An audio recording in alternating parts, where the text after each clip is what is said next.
Hello and welcome to North Country Matters. My name is Donna Seymour. I'm a member of the St. Lawrence County branch of the American Association of University Women, one of the civic partners for this show. Today we have Relani Prudhomme with us in the studio. Relani is the Outreach and Education Coordinator for the Occupational Health Clinical Center of the North Country, affectionately known as the OHCC. Because who wants to say all that in one fell swoop? Congratulations. So welcome back, Relani. You were here a couple of years ago, and we have two issues to talk about today, and you're involved in both of them as the outreach director. The first is lead hazards, which have been in the news a lot lately, especially in the last few years, most infamously in the Flint, Michigan area because of lead in their water that has really poisoned their community. But lead in the water is a problem in lots of communities, including here in northern New York. In fact, a Reuters investigation uncovered nearly 3,000 different communities across the U.S. with lead levels higher than those found in Flint. And that's been going on there since 2014. So, Relani, talk to us a little bit about where lead can be found in the North Country, and particularly as it relates to our older housing stock. Well, can I take a second to talk about what we're about? Of course. For those people who didn't see my first two interviews. Of course. Go ahead. Okay. The OHCC. The OHCC. What are we? So we're basically the New York State's response to high incidence of work-related illness and injury in New York State. So we're a part of an 11-clinic system, and under the directorship of Michael Lax, there are three of us, one in Binghamton, Syracuse, and Canton. Canton serves the North Country, and what we do is we provide diagnoses of work-related illness and injury, and we also do prevention work. And so this is the lead work that we've done is related to that. And actually, we should tell people that your area encompasses 26 counties, so it's a very large swath of New York State that you actually are responsible for in terms of what the clinic does. So to get back to lead hazards after our false start, what's the problem with lead exposure in the North Country, particularly as it relates to our housing stock, which in many cases is older and has got lead paint, among other things. Exactly. So, I mean, people are really excited about lead in water, but when you talk to people at public health, you realize that most of the high blood lead levels in children that they're concerned about and measuring and trying to prevent have to do with lead paint in old housing stock. And so lead paint was banned for use in 1978, but anything built before then is likely to have some lead paint content, and the older it is, the more likely it's going to have a higher level of lead paint in it. And so in St. Lawrence County, according to the U.S. Census Bureau statistics, we have about 71% of our housing stock was built before 1978, and about almost half actually was built before 1950. So actually, we have quite a high risk factor there. For anybody living in old housing where it can deteriorate, and just paint chipping off. And I used to think about it as like, you see pictures, in the ads with kids, chomping on lead paint flakes, but actually it's just that little bit of dust that's created with the friction in a window or a door.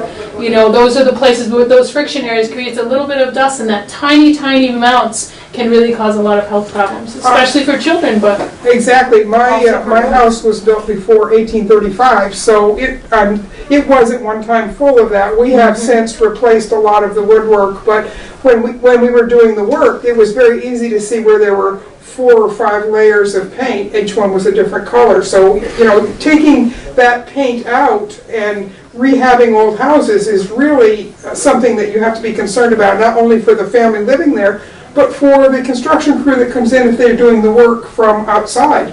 Yeah, and actually the costs of doing that, which is, that would be what would be desirable. If people could afford to completely remove that hazard of lead, that would be the best solution. But because of the costs, mostly what we're encouraging people to do is contain it. in some way, but who can't afford to even maintain paint, in a sealed state, is usually people who don't have that much money. Although lead is not going to really discriminate by class, it doesn't matter. You can have a very, nice looking house, but still have the lead paint exposure. And it's people who are working on it, in the North Country we might have a lot of weatherization projects for people to, save on heat and things. You're switching out a window, that is one of the most dangerous things that a worker can be doing, because that's where a lot of that lead paint is going to be. And it's going to be loose lead because of the friction. The friction, and as they loosen it too, right, because they do the sanding and stuff to get the next layer on, it's a lot of lead exposure there. Okay. So the OHCC has actually developed some programs to address these issues. So why don't you tell us a little bit about what you can do, particularly to educate contractors about the problem and how they can help to contain the lead during rehab and renovation. Well, so the way we started out a few years ago, we started doing sort of coalition building, conferences with many different stakeholders. The people that were the hardest to reach were the contractors themselves. They just didn't want to enter that conversation.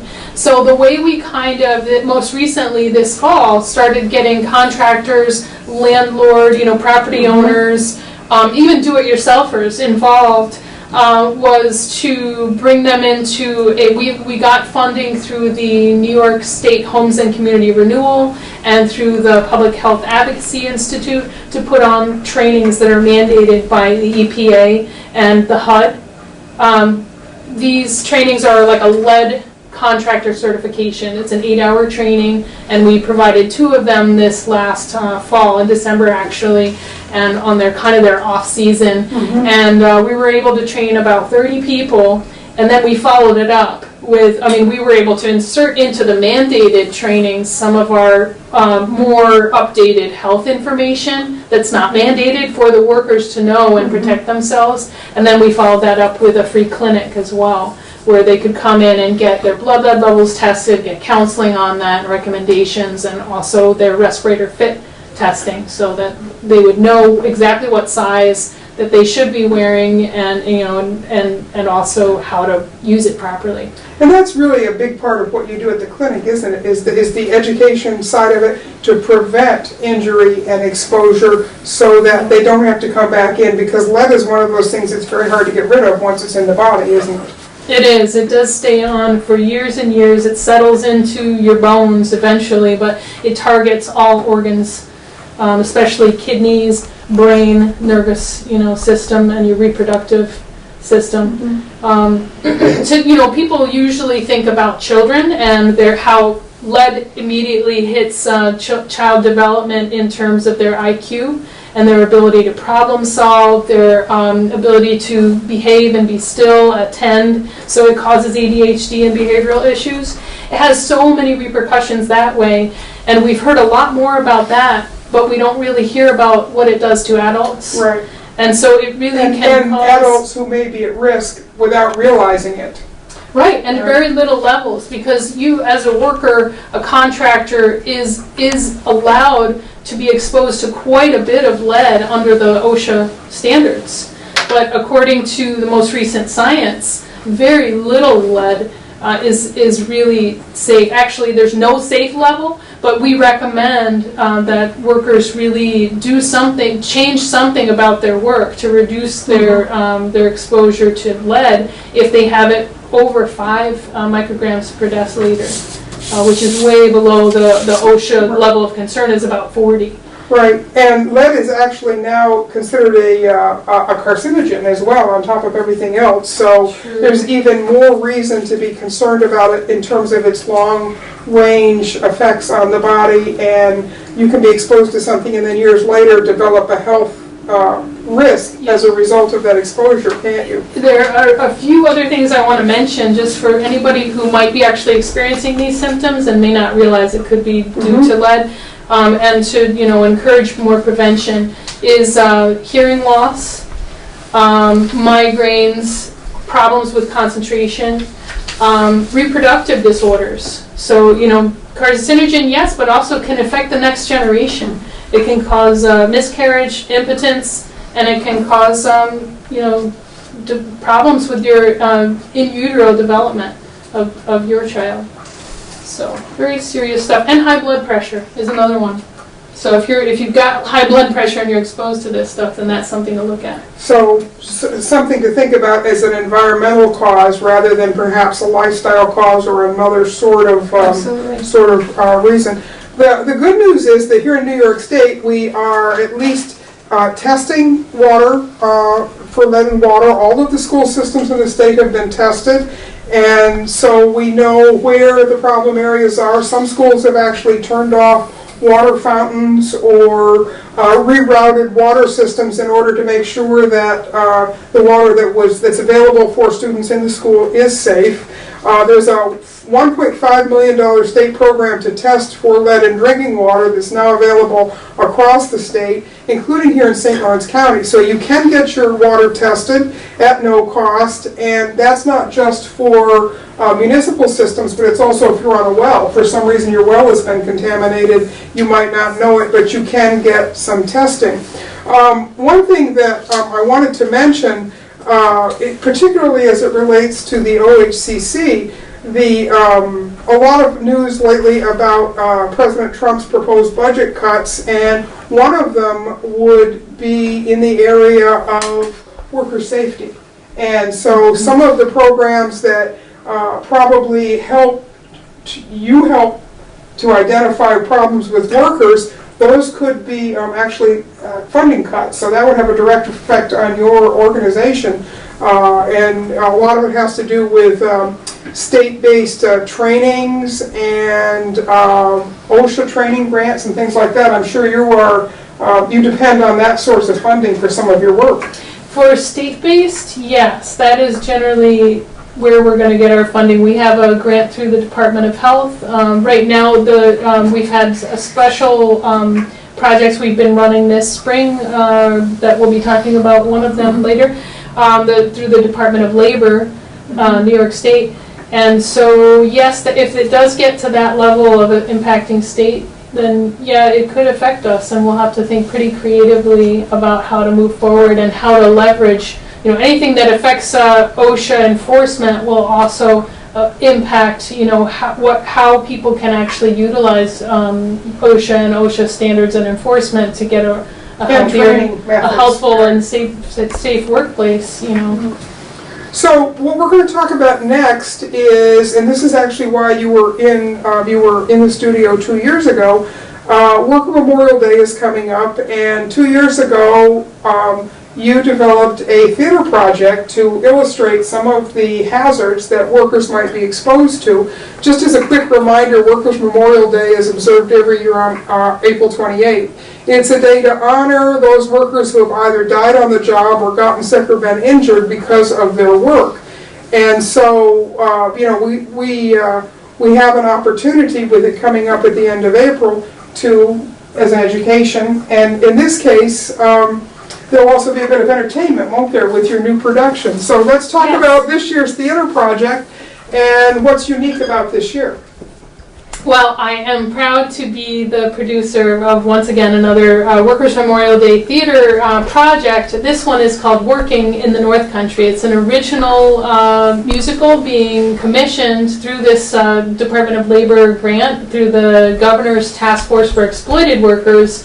And it is based on interviews of North Country workers about sort of the joys and challenges of their work, and really we're highlighting and giving voice to especially those experiences of workers who are more vulnerable and low wage and maybe really don't have much of a voice in the community. So this is like a dream come true for me, because there's nothing that gratifies me more than feeling like I can help those people who are on the outskirts of power to bring them into the center and literally put them front and center on stage. So what we're creating, Karen Wells, actually, we're partnering once again with Grass River Players. She's the director of it, but she's also the playwright. And she worked with her 2 years ago on These Shining Lives. Yes, so this is a relationship and a partnership that's only getting stronger through time, right? Yeah, you can say that again. So you're going to be putting on this play. Talk a little bit about the mechanics of the play, where it's going to be, when you're going to be showing, that kind of thing. It's going to be on Workers' Memorial Day, April 28th at 7 p.m., April 29th at 7 p.m., and April 30th, the Sunday matinee at 2 p.m. And it'll be at Pickens Hall in Hewletton. And you can get tickets at the door, $10. Student rate is $5. You can also get tickets online at www.pickenshall.com. That's kind of easy. And if nobody has been to Pickens Hall, it is a fabulous facility that has been rehabbed, an old building that's been rehabbed through a variety of grants and a lot of work from local people. And so it should be a great showcase for this type of event. Yes, we're really excited to have it there. It's all North Country people, kind of by, for, and about North Country people and working people especially, and supported by some of our North Country agencies and businesses and labor unions. I'll mention a few here. The Workforce Development Institute, Oot and Associates, the attorneys at law, and the Democratic Committee, the St. Lawrence County Democratic Committee is supporting, is one of our major sponsors, as well as the Jefferson, Lewis, and St. Lawrence County Central Trades and Labor Council, and among other sponsors. So it's a nice partnership of local folks who all have a concern for workers and for worker safety. Can you share with us kind of a sample story of one of the people that you might be showcasing in the play? I'm trying to think about how you can turn that into a musical. But anyway, I know it is amazing. Yes, they actually were able to take some of these hard stories and some of the more fun and prideful stories and turn them into a great array of music. Some of the music was written by Karen's sister, Brooksy Wells. Mm-hmm. She's the musical director. Actually, she wrote most of the music and got some help from another woman from Saranac Lake. And Rob Larrabee, if you know him, wrote one of the songs that'll be featured. I believe he'll be playing a police officer, and he's a state trooper in real life. So one of the hard stories is of a preacher who encounters a real difficult thing that he didn't feel prepared for, a violence in the workplace incident.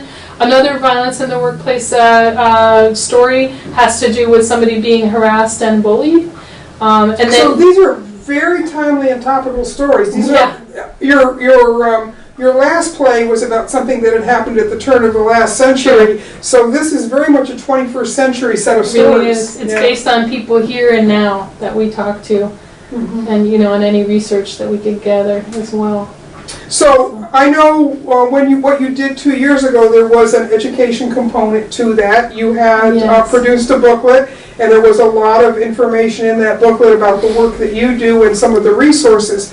How will this year's play booklet differ from that, and what can people expect from it? It will still be as gorgeous in terms of the quality. It will be a little bit slimmer in terms of the content. It won't be an entire historical guide and resource guide. It'll have a few of those kinds of things in it, but we really focused more on putting our energy into the interviews and the stories and mm-hmm. things like that. And I'm handling a few other projects, but that we can talk about in another interview sometime.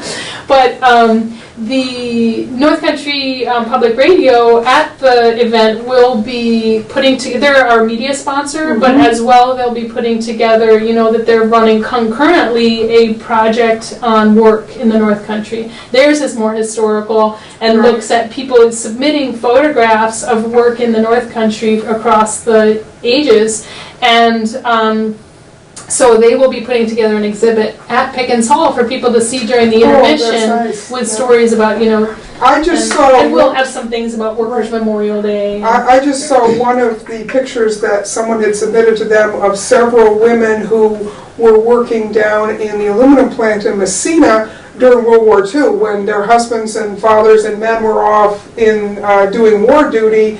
They stepped up and were doing the work in the pot room. So it was a very interesting picture, and like so many stories that happened, the kind of the Rosie the Riveter stories that happened during the war years, and it wasn't just World War II, this also happened during World War I.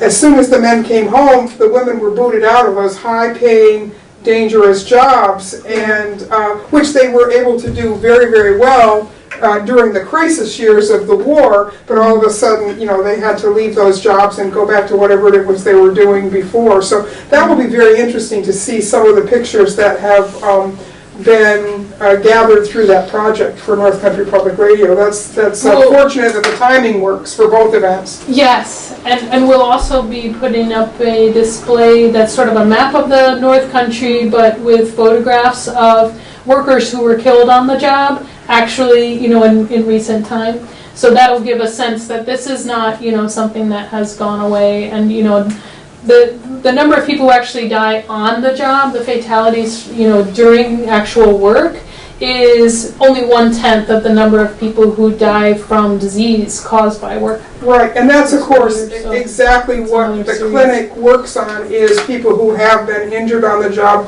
or exposed to something that has later affected their health. And so educating people ahead of time about what some of the dangers are and getting to think about those risks as a prevention side of things is really an important part of your work at the clinic, isn't it? It is. So, as well as treating them. And one thing that we know from other conversations that we've had with you and with your colleague Jeanette Zockler, who's done something with the study on low-wage workers, is work is very hard, and it's very hard on the body, isn't it? There are a lot of injuries that happen as a result of work that you see every day in the clinic. This is true, and actually we, initially when we started out in 80s, 89 is when we first started out, the clinic network across the state was really supposed to be focusing more on disease and what wasn't being properly diagnosed as work-related, and therefore you could not prevent, the root cause. So you keep putting a Band-Aid on, trying to put out that fire instead of, stopping it downstream or upstream, the problem. So that was our initial purpose, and we're finding it a bit challenging now to really get the same kind of reach to workers who are exposed to hazardous material, mostly because of the change in the nature of the workforce. There are less and less unions and union members of most workers now. Most jobs are tending to be part-time, temp, unorganized, without any labor representation. So they're harder to actually reach, peak workers that don't have sort of a structure like that is really looking out for them.